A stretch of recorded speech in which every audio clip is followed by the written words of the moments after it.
ऊपर देखो, एक साफ रात में शहर की रोशनी से दूर क्या दिखता है तुम्हें?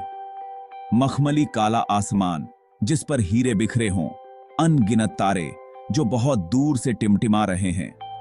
यही है यूनिवर्स जो हमें बुला रहा है। ये एक इनविटेशन है, सबसे बड़े रहस्यों में एक सफर, एक ऐसा सफर जो बस ऊपर देखने से शुरू होता है। हजारों सालों से इंसान इस कॉस्मिक सागर को घूरते आए हैं। हमने इसके नेचर, इसकी शुरुआत और इसके अंजाम के बारे में सोचा है। क्या ये फाइनाइट है या हमेशा चलता रहेगा? ये सवाल उतने ही पुराने हैं जितनी इंसानियत खुद। रात का आसमान हमारी सबकी धरोहर है, एक ऐसा कैनवस जिस पर रोशनी और समय ने पेंटिंग की है। ये हम सबको जोड़ता है, अलग अलग कल्चर्स और पीढ़ियों को। ये तो हमारी कॉस्मिक कहानी की बस शुरुआत है। आखिर ये यूनिवर्स है क्या जिसके बारे में हम बात कर रहे हैं?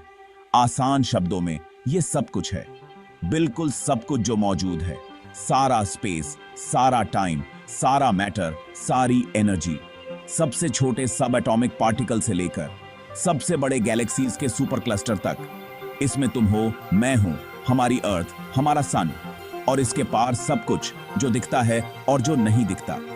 सोचो वो सारे तारे जो तुम देख सकते हो, फिर सोचो अरबों और तारे जो तुम नहीं देख सकते। ये तारे रोशनी के बड़े बड़े आइलैंड्स में जमा हैं। इन आइलैंड्स को हम गैलेक्सीज कहते हैं। हमारी अपनी गैलेक्सी मिल्की वे तो बस एक है, शायद 2 खरब और गैलेक्सीज में से एक। इसका स्केल सच में बहुत ज्यादा दिमाग घुमा देने वाला है। इतनी विशाल चीज को हम नापते कैसे हैं?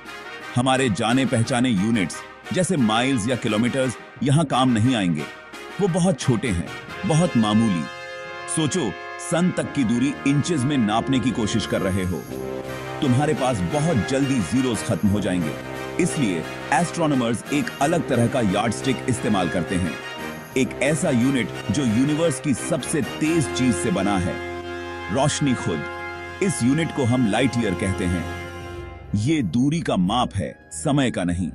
एक लाइट ईयर वो दूरी है जो रोशनी 1 साल में तय करती है। रोशनी स्पेस के वैक्यूम में अविश्वसनीय तेजी से निकलती है, लगभग 3 लाख किलोमीटर पर सेकंड। 1 साल में रोशनी लगभग 9.5 खरब किलोमीटर तय करती है। ये हमारा कॉस्मिक मेजरिंग टेप है, आसमानी समंदरों का नक्शा बनाने के लिए जरूरी। ये हमें चीजों के असली स्केल को समझने में मदद करता है। यूनिवर्स एक टाइम मशीन है और रोशनी हमारी गाड़ी। तो पूरा यूनिवर्स कितना बड़ा है? सच कहूं तो हमें पक्का नहीं पता। हो सकता है ये इन्फिनिट हो, लेकिन हम उस हिस्से की बात कर सकते हैं जिसे हम देख सकते हैं। इसे ऑब्जर्वेबल यूनिवर्स कहते हैं। इसका एक फाइनाइट साइज है, यूनिवर्स की एज और रोशनी की स्पीड से लिमिटेड। इस बाउंड्री के पार की चीजों से आने वाली रोशनी, उसे हम तक पहुंचने के लिए अभी तक काफी टाइम नहीं मिला है। ऑब्जर्वेबल यूनिवर्स एक स्फीयर जैसा है जिसके सेंटर में अर्थ, या यूं कहें हमारा ऑब्जर्वेशन पॉइंट है। इसका अभी का एस्टिमेटेड डायमीटर लगभग 93 अरब लाइट ईयर्स है। यूनिवर्स फैल रहा है, गैलेक्सीज के बीच का स्पेस खींच रहा है। ये फैलाव रोशनी को भी खींचता है। हमारा ज्ञान हमारी कॉस्मिक खिड़की से लिमिटेड है। सेक्शन 5, दूर की सरगोशियां, रेडियो वेव्स से सुनना। इन दूर के कॉस्मिक किनारों के बारे में हम कैसे जानते हैं? हमारी आंखें विजिबल लाइट के लिए सेंसिटिव हैं, लेकिन विजिबल लाइट तो कहानी का बस एक छोटा सा हिस्सा है। यूनिवर्स रोशनी के कई रंगों में, इलेक्ट्रोमैग्नेटिक रेडिएशन के कई रूपों में कम्युनिकेट करता है। रेडियो वेव्स भी एक ऐसा ही रूप है। इनकी वेवलेंथ्स बहुत लंबी होती हैं, विजिबल लाइट से कहीं ज्यादा, और ये बहुत लंबी कॉस्मिक दूरियां तय कर सकती हैं। अक्सर ऐसी धूल और गैस से गुजर जाती हैं जो विजिबल लाइट को रोक देती हैं। साइंटिस्ट इन रेडियो वेव्स को इकट्ठा करने के लिए बड़े बड़े डिश बनाते हैं। ये रेडियो टेलीस्कोप्स होते हैं। ये विशाल कानों की तरह है जो कॉस्मोस को सुन रहे हैं। ये हल्के रेडियो सिग्नल्स को भी डिटेक्ट कर सकते हैं। ऐसे सिग्नल्स जो अरबों सालों से सफर कर रहे हैं उन सबसे दूर की चीजों से जिनके बारे में हम जानते हैं। रेडियो एस्ट्रोनॉमी ने यूनिवर्स पर एक नई खिड़की खोली। अब हम यूनिवर्स के सबसे पुराने गीत सुन सकते हैं, जिसमें बिग बैंग की हल्की सी चमक भी शामिल है। Cosmic microwave background radiation. Radio waves cosmic exploration के लिए बहुत जरूरी टूल्स हैं। सेक्शन 6, जबरदस्त कॉस्मिक खिंचाव, रेडशिफ्ट को समझना। हमारे यूनिवर्स के बारे में सबसे गहरी खोजों में से एक दूर की गैलेक्सीज से आने वाली रोशनी की स्टडी से हुई। इस फिनोमिनन को रेडशिफ्ट कहते हैं। यह साउंड के डॉपलर इफेक्ट जैसा है। अगर कोई चीज हमसे दूर जा रही है तो उससे निकलने वाली लाइट वेव्स खिंचकर लंबी, ज्यादा रेड वेवलेंथ्स की हो जाती हैं। यही रेडशिफ्ट है। सेक्शन 7, हेनरिएटा का स्टैंडर्ड कॉस्मिक दूरियों की चाबी। कॉस्मिक दूरियां नापना बहुत ज्यादा चैलेंजिंग है। तुम्हें कैसे पता चलेगा कि रोशनी का एक हल्का सा धब्बा असल में कितनी दूर है? क्या वो पास का कोई धुंधला तारा है या दूर का कोई चमकदार तारा? यह शुरुआती एस्ट्रोनॉमी में एक बड़ी प्रॉब्लम थी। फिर आई Henrietta Swan Leavitt, Harvard College Observatory में काम करने वाली एक एस्ट्रोनॉमर। 1900 की शुरुआत में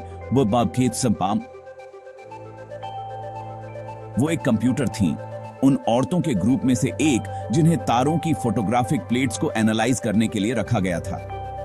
उनके ध्यान से किए गए काम से एक ब्रेक थ्रू हुआ, एक ऐसी खोज जिसने यूनिवर्स के स्केल के बारे में हमारी समझ को बदल दिया।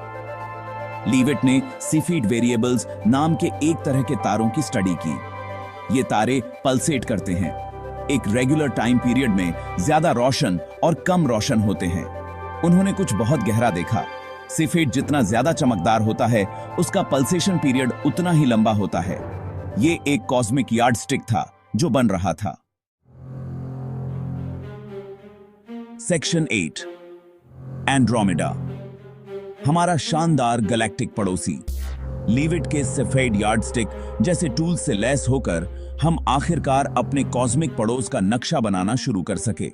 और हमारे सबसे जाने माने पड़ोसियों में से एक है एंड्रोमेडा गैलेक्सी, जिसे M81 भी कहते हैं। एक साफ अंधेरी रात में तुम इसे बस हल्का सा देख सकते हो।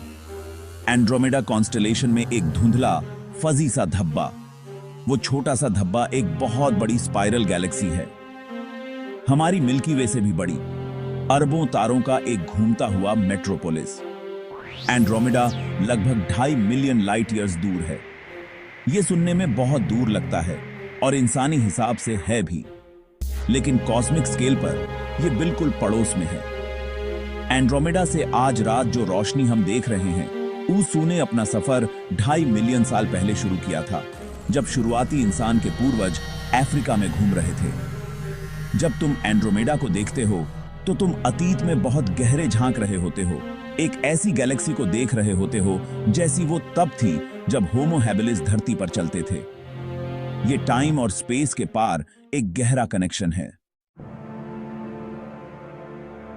सेक्शन 9, एक हमेशा बढ़ता सफर, कभी ना खत्म होने वाला सफर। तो इससे हम कहां पहुंचते हैं? हम एक ऐसे यूनिवर्स में रहते हैं जिसका स्केल कल्पना से परे है।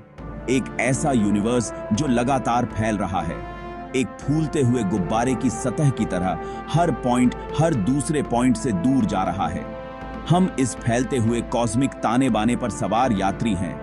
हमारी खोज का सफर तो अब भी शुरू हुआ है। अभी बहुत कुछ सीखना, देखना और समझना बाकी है। रहस्य उतने ही विशाल हैं जितना स्पेस खुद। डार्क मैटर क्या है? डार्क एनर्जी क्या है? ये अनदेखे कंपोनेंट्स यूनिवर्स का ज्यादातर हिस्सा बनाते हैं। कॉस्मोस को समझने की हमारी खोज एक चलताऊ एडवेंचर है, एक ऐसी कहानी जिसका कोई आखिरी चैप्टर नहीं है। हर खोज नए सवाल खड़े करती है, हर नया टेलीस्कोप और गहरे और धुंधले अजूबे दिखाता है।